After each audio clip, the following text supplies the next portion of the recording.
The world today observes Human Rights Day, marking the anniversary of the adoption of Universal Declaration of Human Rights (UDHR) by the United Nations General Assembly on December 10, 1948.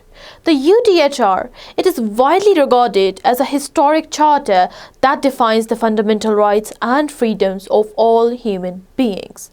However, Human Rights Day, it loses its moral meaning if the prolonged tragedy of Indian illegally occupied Jammu and Kashmir still remains unaddressed. For decades, Kashmiris have been subjected to collective punishment for demanding peacefully and lawfully the fulfillment of relevant United Nations resolutions and the commitments India itself made to the international community. Instead of honoring these obligations, the Indian state has deployed nearly 1 million troops in the occupied territory, turning Kashmiris into one of the most militarized regions on earth. And since January 1989, more than 96,000 Kashmiris they have been martyred, including over 7,000 who died in custody.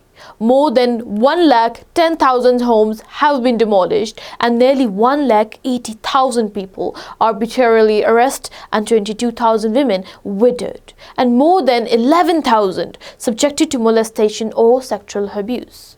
These atrocities, they intensified after India revoked Article 370 and 35A in 2019, stripping Kashmir of its limited autonomy. These atrocities, they intensified after India revoked Article 370 and 35A in 2019, stripping Kashmir of its limited autonomy.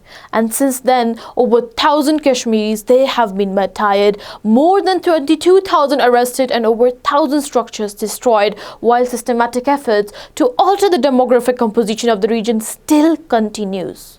So Kashmir resistance groups, they mark the day with the widespread poster campaign highlighting extrajudicial killings, arrests during the cordon and search operation CASOS, destruction of civilian homes, illegal seizure of land and property, and the mass termination of Kashmir government employees which continue unabated in the occupied territory. Whether in occupied Jammu or Kashmir or whether in India's own borders, the pattern is undeniable. Serious human rights violations, they have become embedded in the state policy, and in this context, Human Rights Day must not remain a ceremonial exercise.